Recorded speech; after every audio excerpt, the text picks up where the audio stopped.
A story is told of Herbie Schwartz, who was getting dressed to go to a dinner in his honor. As he was looking in the mirror and straightening his tie, he says to his wife, "Tell me, dear, how many truly great men do you think there are in the world?" And his wife replies without skipping a beat, "One less than you think."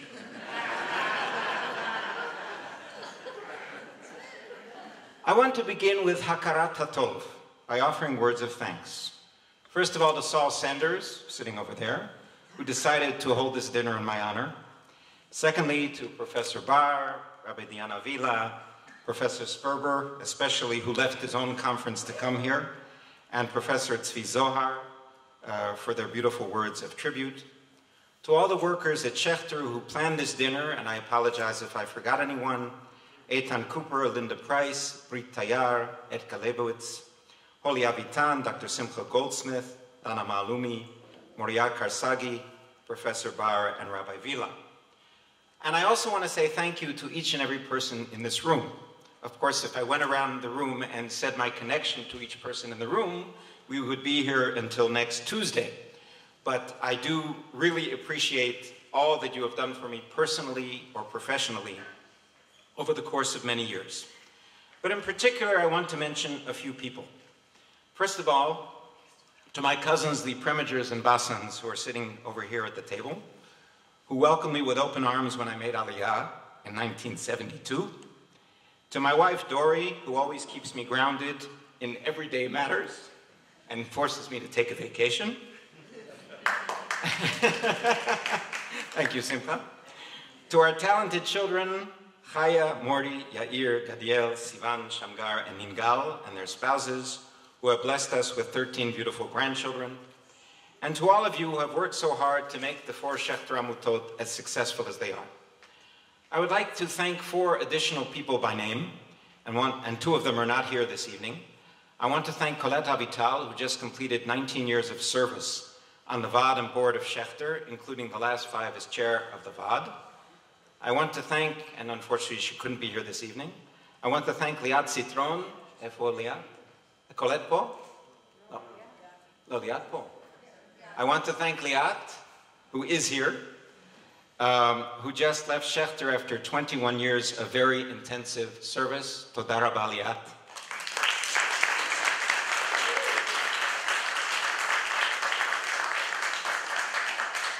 And I want to thank my 2 assistants, Nava Hertz van Spiegel and Naomi Levin, who help me so much every day. Naomi, Efwat. Unfortunately, Nava cannot be here this evening. She just got up from sitting shiva for her mother, Shoshana Zichrona Livracha. I want to thank my parents, Rabbi Noah and Dvorah Golink, in a blessed memory, who gave me a very good Jewish education and served as excellent role models. They inspired me by their example to devote my life to teaching as many Jews as possible about our wonderful history, culture, and religion. I want to thank my teachers at the Hebrew Academy of Washington, Akiba Hebrew Academy in Philadelphia, Beit Midrash Torah, Hebrew University, and JTS, who gave me a tremendous amount of knowledge and also the tools to learn more and to examine our texts and sources in a critical fashion. And finally, I want to thank God, who has enabled me to do so many things during the course of my life. When Jacob was preparing to meet Esav, he says to God, and last night, by coincidence, one of the Tali choirs sang this song at the VIP reception.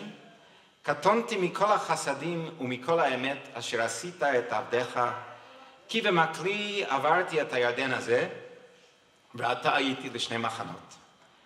I am unworthy of all the kindness that you have done for your servant, for with my staff alone I crossed the river Jordan, and now I have become 2 camps.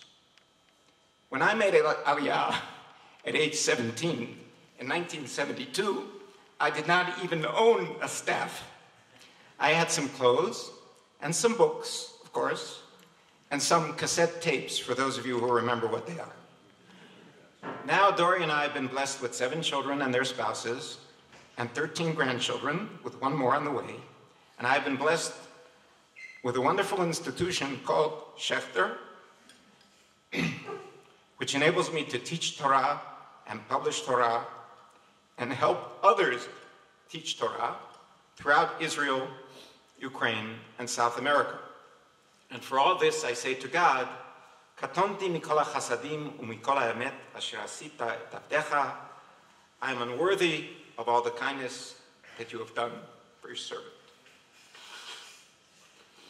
And now for a lighter moment. A few months ago, on May 19th, at about 6:30 p.m. in the evening, I was sitting in a United airplane at O'Hare Airport in Chicago before takeoff. Perhaps I was in row 15, perhaps I was in row 20. When you take about 50 or 60 airplanes a year, you don't really remember. I was exhausted because I had woken up that morning in Toronto at 4:30 a.m., flown to Chicago, met with 2 donors, and now I was flying to New York to meet with some more donors. I just sat down and I pulled out a book when a woman in a United uniform comes down the aisle, bends down, and hands me this card. It says, Professor David Golinkin, welcome to the next premier level. Congratulations, blah, blah, blah, blah, blah. It doesn't even say what it was for. And she says to me, congratulations, you have joined the United Million Mile Club. I immediately said to her, and what does that entitle me to? She replied, we are going to announce it during the course of the flight, and you are going to get some special gifts. Indeed, they did announce it, and they gave me a cookie, which wasn't kosher, which I could not eat. And then they brought me a glass of wine, which wasn't kosher, which I couldn't drink. And about a month later, I got a notice that a package was waiting for me at the post office in Talpiot, and I went to pick it up. And it was in a huge cardboard box. And I opened it and opened it and opened it, and inside I found this paperweight. And it says, Mileage Plus United 1 Million Miler 2016, David Reuben Golinkin, David Reuben spelled as one word. Wow. But all joking aside, since that episode, I've been thinking about this. 1 million miles is the equivalent of flying to the moon and back twice. That in and of itself is amazing. It is true that in Masechet Sanhedrin Kuvav Amud Bet, it talks about Migdal HaPoreach Ba'avir, about a tower that is flying in the air. And Kohelet Rabbah Parashat Tet talks about Moshe etmol tas barakia ve'oleh ka'of, that Moshe flew up in the sky like a bird. But let's face it, until a few years ago, no human being could fly 1 million miles. But the more important question is, why? Why do I spend 9 weeks every year living out of a suitcase? Why do I visit 7 to 9 cities in 14 days, at least 4 times a year? Wouldn't it be easier to stay home in Jerusalem and teach and study and write books and responsa? The answer is, of course, yes, it would. But the Jewish world is in trouble. Most Jews in the world cannot read and understand Hebrew. Most Jews in Israel have not received the Jewish education. I cannot retreat to my study when the Jewish world is in desperate need of Jewish education. One of my role models in this regard is Rabbi Chia in a story that I have quoted on many occasions from Bava Metzia 85b. I apologize if some of you have heard this story from me before. Whenever Rabbi Hanina and Rabbi Chia were in dispute, Rabbi Hanina would say to Rabbi Chia, would you dispute with me? If, chas v'chalila, heaven forbid, the Torah were forgotten in Israel, I would restore it by pilpul, which means casuistry, in-depth study. To which Rabbi Chia rejoined, would you dispute with me? Who achieved that the Torah should not be forgotten in Israel? What did I do? I went and I sewed flax, I made nets from the flax, I trapped deer, I prepared megillot from their skins, upon which I wrote the 5 books of Moses. Then I went to a town which contained no teachers, and taught the 5 books to 5 children, and the 6 orders of the Mishnah to 6 children, and I bade them, until I return, teach each other the Torah and the Mishnah. And thus I preserved the Torah from being forgotten in Israel. In this Talmudic tale, Rabbi Hanina represents an elitist approach. He can restore the Torah by pilpul, by his intellectual prowess. Rabbi Chia, on the other hand, believes that the Torah can only be preserved by Jewish education for the masses, by going out and teaching the Torah and the Mishnah to as many Jews as possible. They in turn will teach others, lest the Torah be forgotten in Israel, ve'avdila la Torah de la tishtakach mi Yisrael, as it says in Aramaic. The story continues. This is what Rabbi Yehuda Hanasi meant when he said, Ma gdolim ma'asei Chia, how great are the works of Chia. Said Rabbi Ishmael of Rabbi Yossi to him, are they even greater than yours? Yes, replied Rebbe, and even greater than my father's.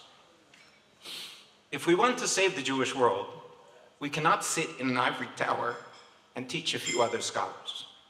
We need to get out in the trenches and ordain almost 100 rabbis who will spread Torah throughout the state of Israel, and teach 2,100 teachers and leaders who will spread that knowledge throughout the state of Israel, and teach 47,000 Tali children at over 300 schools and preschools throughout the state of Israel, and hold events for 15,000 Tel Avivans at Neve Shechter every year, and run 24 Batei Midrash in the Galil and in the Jerusalem area, and run schools and kilot and camps throughout Ukraine, and yes, travel 1 million miles to make sure that we can pay for all of this. Fundraising is not a dirty word. Throughout Jewish history, there were famous rabbis who engaged in fundraising on a regular basis. For example, Rabbi Akiva used to travel around the country to raise money for Mikvat Chachamim, for a fund for the Chachamim, and we can have a debate as to what that means. Found in Yerushalmi Psachim, Perek Dalet. The Geonim of Babylon wrote thousands of responses to Jewish communities in Babylon, North Africa, and Spain. Yet it is less well known that each question arrived with a donation for the yeshiva in Bavel. Wouldn't that be a great way to raise money? Every time I write a tshuva, somebody gives a donation to Shechter. As Rabbi Shmuel ben Chofni wrote in a letter, "Ukshetishlechu nidvotechem, iyu imahen shelotechem." When you send your donations, may they come with your questions. You notice what comes first in the sentence. The Rambam was actively engaged in Pidyon Shvuyim, the redemption of captives. And the Cairo Geniza contains more than one receipt for such a contribution to Pidyon Shvuyim, written in the hand of the Rambam.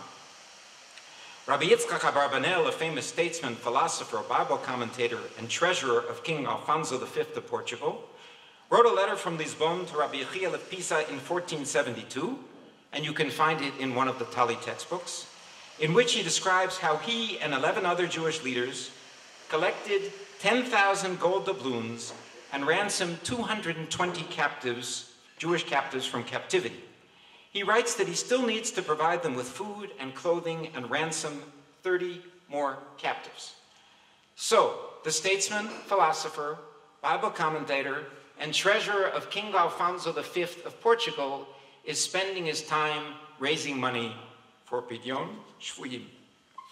Even so, when I began teaching children in 1970 and teaching rabbinical and graduate students in 1980, I had absolutely no intention of becoming an administrator or a dean or a president or a fundraiser. I simply wanted to teach Torah and write about Torah. I became an administrator due to what is called in French force majeure. Did I pronounce that correctly, Dory? No. Or choser brera, no choice. In 1990, I was on sabbatical at the University of Toronto, the only sabbatical I ever had, and I was still working for Neve Shechter, the old JTS campus down the street here. Professor Lee Levine, who was Dean of Shechter at the time, arrived in Toronto and met me at a coffee shop.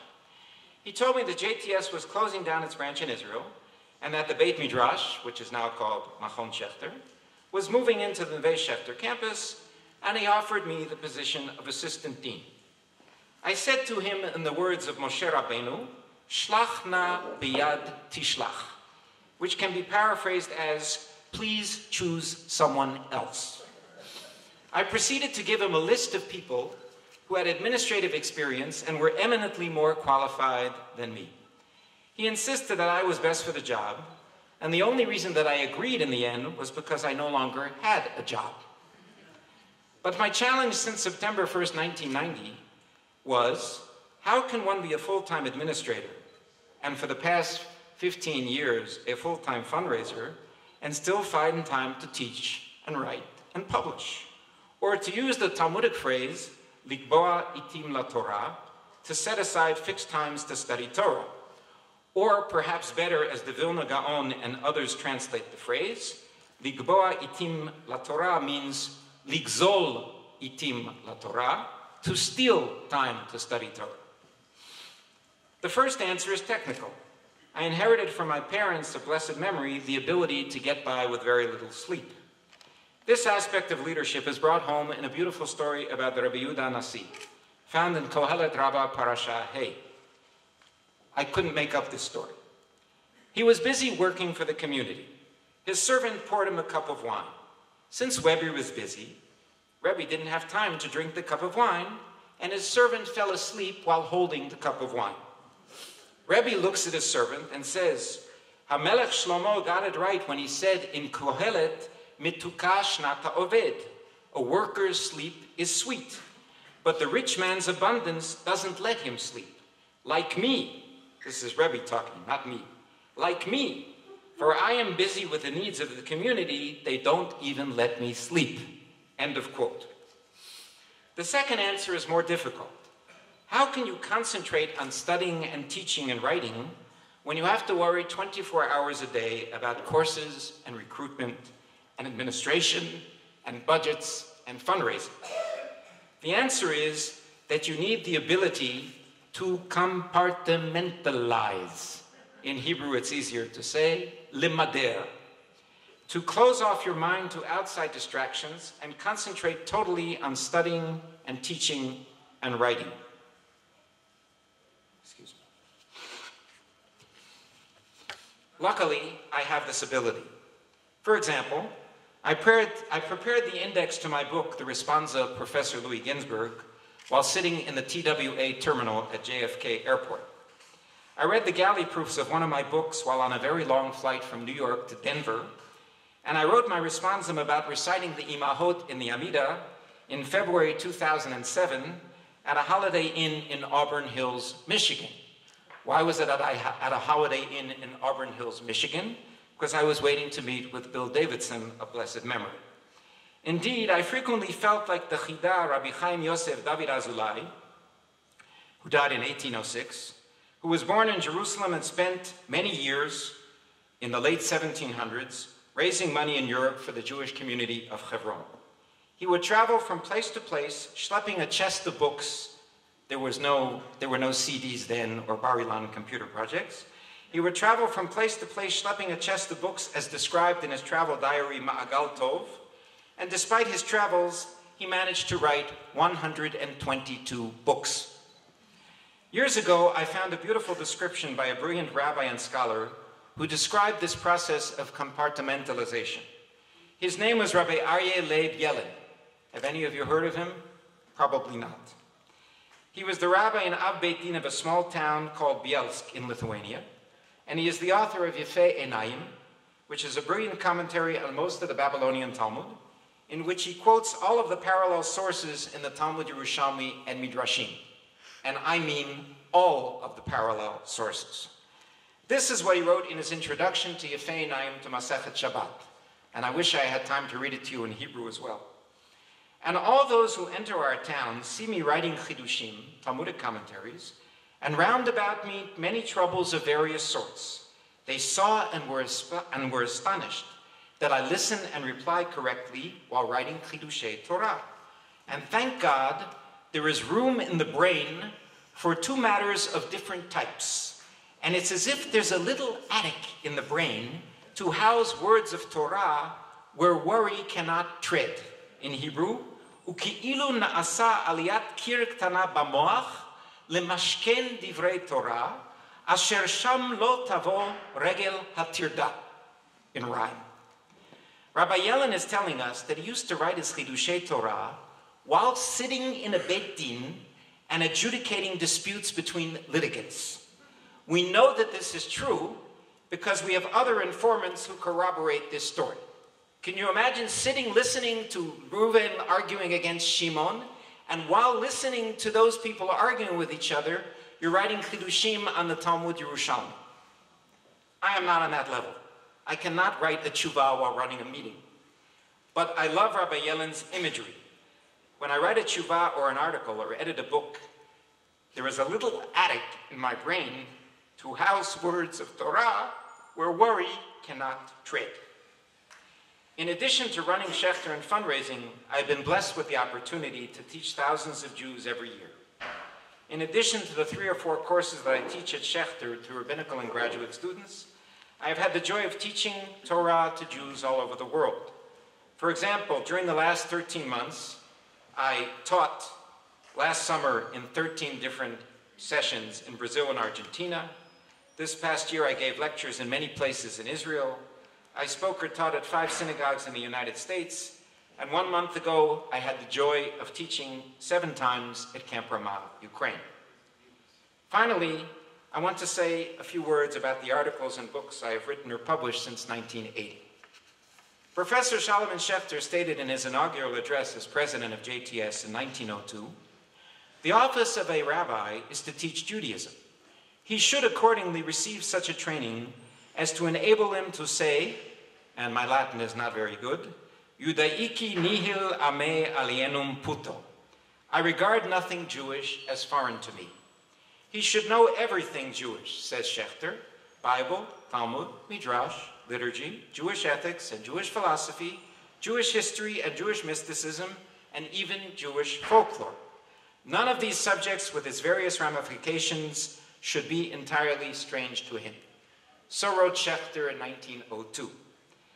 I have always followed this approach because fortunately or unfortunately, I am fascinated by everything Jewish.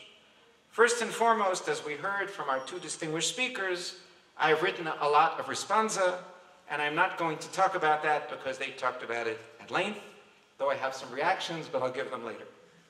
However, in addition to responsa, I have also published books and articles about halacha, midrash, prayer, the Passover Haggadah, Geniza fragments, the Holocaust, Hebrew philology, and Yiddish. I have taken a special interest in the Dovev Siftei Yeshenim, redeeming or reviving or translating lost works and manuscripts by various rabbis and scholars. And over the years, I've had the pleasure of editing a Hebrew edition of Rabbi Isaac Klein's book about the laws of mourning, an anthology of writings by Rabbi Tuvia Friedman, Zichrono Livracha, the unpublished World War II memoir of Rabbi Gershon Levi, Zichrono Livracha, the responsa of Professor Louis Ginsburg, Professor Ginsburg's Legends of the Jews in Hebrew, the responsa of the Law Committee for many years, all of the Geniza fragments of the Tractate of Rosh Hashanah, Rabbi Chaim Kival's classic work on the High Holy Days, the responsa of Rabbi Isaac Klein, an anthology of articles by Professor Walter Ackerman, a Hebrew edition of As a Driven Leaf by Milton Steinberg, the creative prayers of Rabbi Noah Golinkin of blessed memory, my father, and new critical editions of Midrashim. I have not done this because I had nothing else to do with my time. I did this because I viewed it as a mitzvah, l'dovev siftei shenim, to let the words of the dead speak to us. Finally, I would like to conclude with one word: optimism. To be a Jew, one must be an optimist. Repeatedly throughout our history, evil kings and rulers tried to destroy us. Yet they are gone, and we are here. Last night, we had an incredible program with 4,000 Tali educators from all over the state of Israel. Where were we sitting? We were sitting in the Roman misnamed amphitheater, which is really a Roman theater, in Caesarea.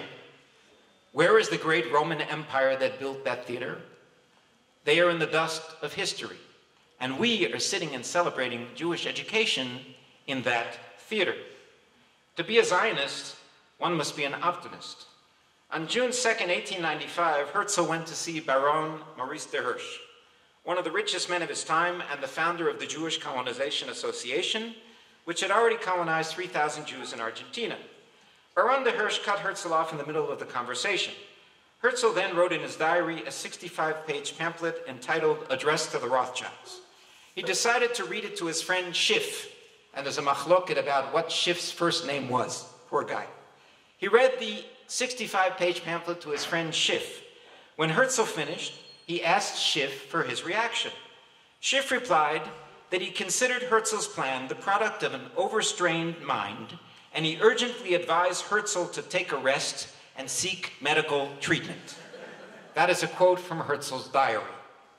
Of course, from an objective point of view, Herzl was meshuggah. He was insane.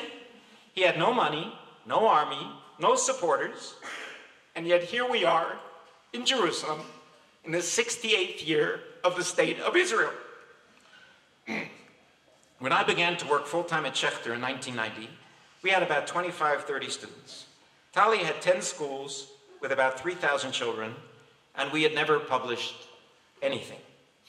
We now have 64,000 children and adults in our programs, 2 beautiful campuses, and Schechter and Tali together have published over 90 books. The secret to this success is one word: optimism.